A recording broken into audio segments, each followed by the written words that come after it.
Salut, j'espère que vous allez bien et aujourd'hui on va parler de faire plus de vues sur YouTube. Je m'appelle Jean-François, je suis le créateur de la chaîne Sentier du Bonheur et tu peux t'abonner pour avoir les nouvelles notifications de notre chaîne. Tu peux aussi aimer la vidéo, ça nous aidera. Alors aujourd'hui on va parler d'augmenter les vues sur YouTube et le niveau de cette vidéo est le niveau moyen, amateur. On n'est pas dans les experts, on n'est pas non plus dans les débutants. Souvent, quand tu as une chaîne YouTube, tu te demandes comment réussir à faire plus de vues. Et ça devient progressivement une obsession. Parce que quand tu as commencé, tu voudrais que les chiffres augmentent, tu voudrais qu'à chaque fois que tu regardes, le matin ou l'après-midi ou le soir, suivant les fois où tu regardes, tu voudrais que tu aies plus de vues. Malheureusement, le compteur ne décolle pas. Alors je vais te donner une astuce, je vais te donner 2 conseils fondamentaux que peu de monde a compris, mais que je te livre ici pour que tu évites de perdre du temps.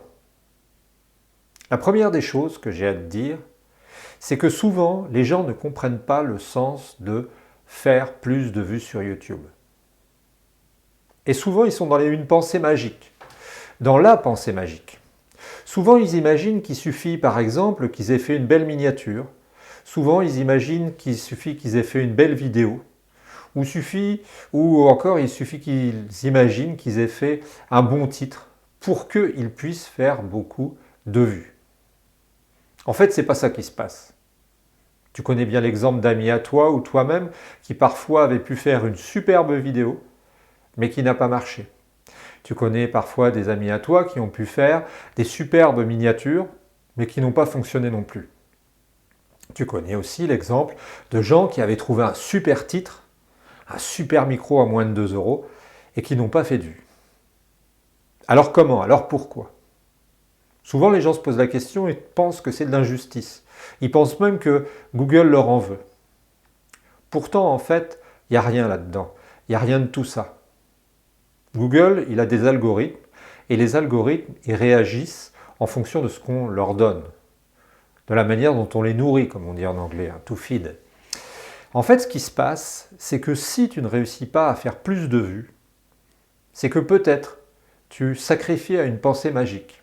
Tu crois à une pensée magique. La pensée que si tu fais une vidéo géniale, elle réussira à se débrouiller toute seule. La pensée que si tu fais une miniature géniale, elle réussira à se débrouiller toute seule. Et la pensée que si tu mets un titre génial, il réussira à se débrouiller tout seul. Ça ne marche pas comme ça. Et il y a un monsieur sur le web qui s'occupe de Traffic Mania, qui est André Dubois, qui explique un petit peu de la même manière quand il parle de ce que c'est qu'un business internet, qui explique que c'est un peu comme un trépied si tu veux. Le trépied qui filme la vidéo que je suis en train de faire, il a 3 pieds. Eh bien c'est un peu pareil pour augmenter ses vues sur internet, augmenter ses vues sur YouTube, indépendamment des réseaux sociaux. Pour réussir à augmenter tes vues, il ne suffit pas qu'il y ait un pied qui soit super solide. Il faut que les 3 pieds soient solides. Et c'est ce que dit André Dubois quand il parle par exemple de l'exemple d'un boulanger qui serait super bon à faire du pain, super bon à faire de la pâtisserie, mais qui serait super nul en relation client avec les consommateurs et qui serait super nul en gestion. Tu te rends bien compte que ça pourrait être le meilleur pâtissier du monde, le meilleur boulanger du monde, eh bien il pourrait avoir une boulangerie qui fait faillite. C'est exactement ce qui se passe quand les gens sacrifient à la pensée magique de croire que une super vidéo, une super miniature ou un super titre réussiront à les sortir du truc. Et souvent, à long terme, ça fait des frustrés. Alors pour sortir de ça, qu'est-ce qu'il faut faire?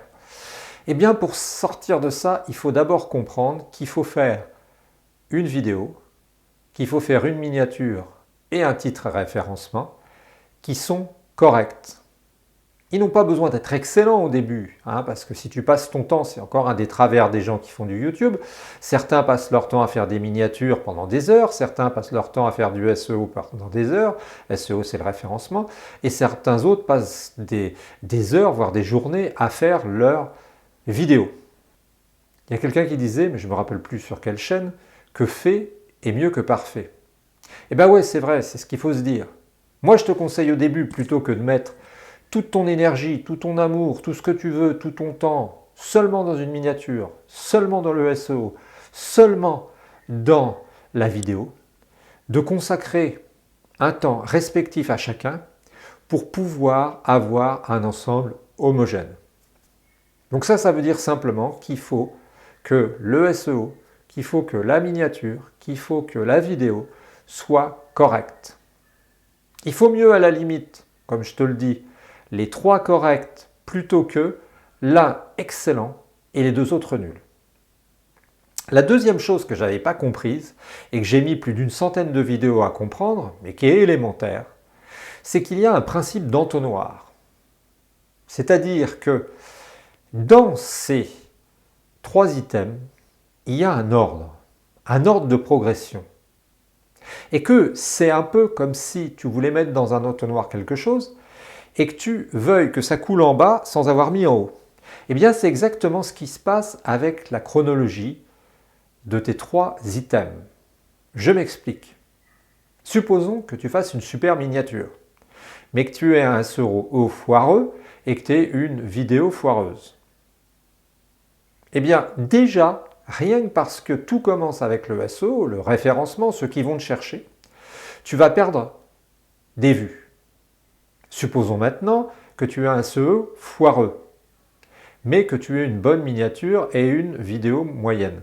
Eh bien, ce qui va se passer, c'est que tu vas perdre aussi des vues, parce que le SEO qui est au tout début, dans l'ordre chronologique, va te faire perdre des vues. Donc c'est ça que j'ai découvert, c'est que non seulement il fallait que tes 3 points soient positifs, bien, mais qu'en plus il y avait un ordre dans ces 3 points. C'est-à-dire qu'il faut que tu ne négliges aucun, mais que tu commences par le SEO, le référencement, le titre, que tu continues ensuite par la miniature et que tu termines ensuite par la vidéo. Alors tu vas me dire, mais ça veut dire que je ne peux pas faire ma vidéo si je n'ai pas fait ma miniature. Non, c'est pas ça. En fait, c'est pas dans ce sens-là qu'il faut le prendre. Depuis pas mal de temps, j'ai réfléchi à ce sujet et je me suis aperçu d'une chose très précise, évidente, que certains ont compris du premier coup ou par hasard et que moi j'avais mis, je te dis, des centaines de vidéos à comprendre. Cette chose, c'est que sans commencer par le SEO, si tu ne commences pas par le SEO, le référencement, l'idée du référencement, tu risques de te planter. Pourquoi ? Eh bien tout simplement parce que c'est lui qui commence dans l'ordre chronologique. C'est par lui qu'on va commencer. Parce que quand tu cherches une vidéo, quand tes amis vont chercher une vidéo sur YouTube, eh bien ils commencent par taper des mots, des titres. Comment faire une tarte au chocolat? Comment faire plutôt une tarte aux pommes? Comment faire un gâteau au chocolat? Comment s'épiler? Comment nettoyer la maison sans effort? Et c'est là que ça commence. Alors, là, il y a plusieurs écoles. Et tu as le droit de faire partie de la deuxième. La deuxième école, c'est celle qui consiste à dire « Moi, je fais les vidéos que j'ai envie de faire et dans ce cas-là, je ne m'occupe pas du référencement. » Tu as le droit. Tu as le droit. C'est-à-dire qu'en fait, tu vas faire une vidéo, tu vas faire des vidéos qui sont les vidéos que tu as envie de faire toi. Tu vas simplement, on va dire, faire des vidéos pour ton plaisir. Mais dans ce cas-là, si tu ne passes pas par le référencement, si tu ne t'intéresses pas à ce qui intéresse les gens, eh bien tu vas perdre du temps, tu vas perdre des vues. Si par exemple tu t'intéresses à la capture des rats musqués en Normandie, eh bien tu auras peut-être 3 vues par an. Et c'est normal parce que tu te seras intéressé à ce qui t'intéresse. La personne un peu plus intelligente, la personne un peu plus perspicace, va se dire je vais écrire 5 sujets potentiels et je vais vérifier avec YouTube si ces sujets sont porteurs. De cette manière, si tu choisis un SEO favorable, tu vas déjà partir avec un bon vivier.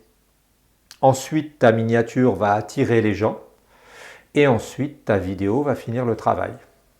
C'est pour ça que je suis favorable à ce genre de procédure. Et c'est ce que je fais maintenant.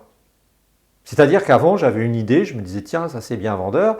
Je faisais la vidéo et après, je vérifiais sur le référencement si ça donnait des bons résultats. Et c'était une connerie. Parce qu'à mon avis, il faut d'abord écrire tes idées, 5, 6, 7 sujets de vidéo, Et puis après, tu les vérifies avec le SEO. Alors, quel outil tu peux utiliser? Ben, tu peux utiliser plusieurs outils. Tu vas sur YouTube et tu regardes combien on les vu en moyenne de ton sujet.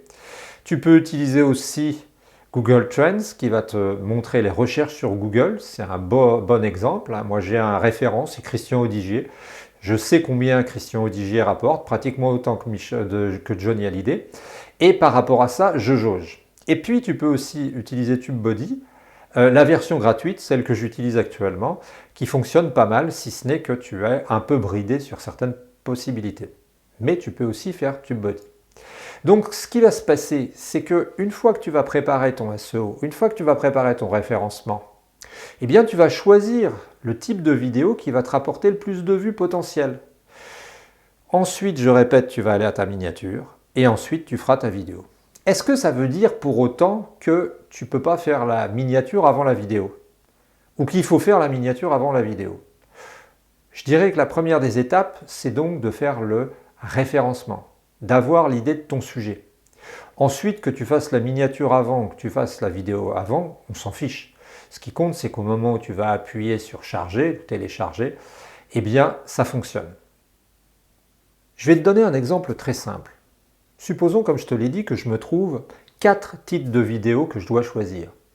Je donne des conseils vidéo sur YouTube, je donne des conseils pour avoir une meilleure vidéo YouTube, et j'ai par exemple le choix de parler des micros, de parler du pied photo, de parler de la caméra et de parler de l'éclairage.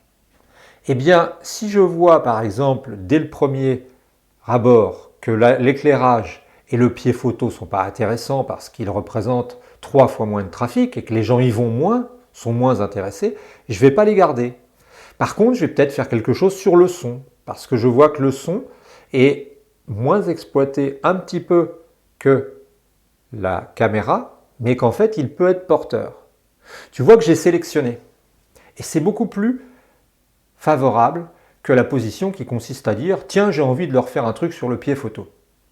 Moi, je pense que c'est plus important fondamentalement de partir du besoin des gens pour arriver finalement à la résolution de leurs problèmes, plutôt que de partir de ce que tu as envie de faire en te souciant peu de ce que les gens font. Je te résume donc très simplement ce que je voulais te dire.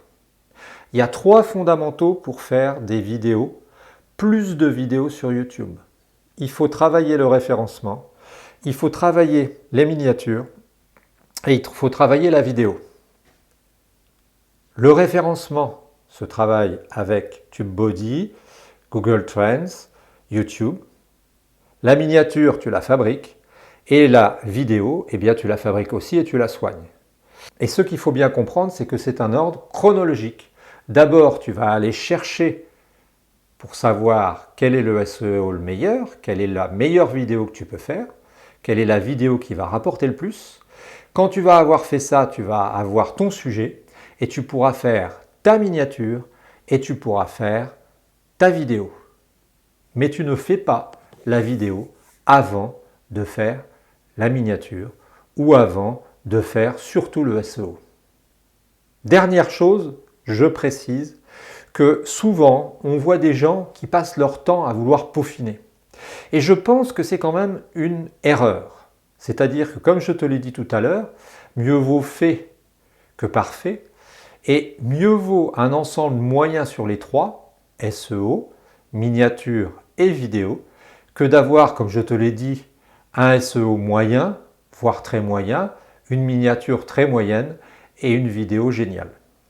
Voilà, c'est ce que j'ai pu constater au bout de plusieurs centaines de vidéos.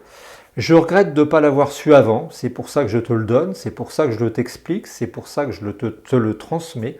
Et j'espère que tu pourras, à ton tour, réagir pour nous donner tes impressions.